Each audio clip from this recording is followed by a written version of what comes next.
મારું નામ મહેશ, હું અહીં ખાટકીવાડામાં રહેવાસી. મારા બાજુમાં જે કાલે જે ઘટના બની, સૈફુલ્લા કુરેશી એ મારા બાજુના મકાનમાં રહેતો હતો.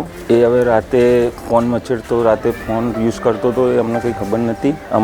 એમના જોડે કોઈ કોન્ટેક્ટ છે નહીં. કાલે મીડિયા અને પોલીસ આવી હતી, એમને લઈને ગયા.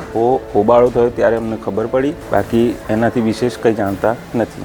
મારું નામ મુકેશ કાંકોલિયા મેડિસિન. હું અહીં 2 મહિનાથી નોકરી કરું છું.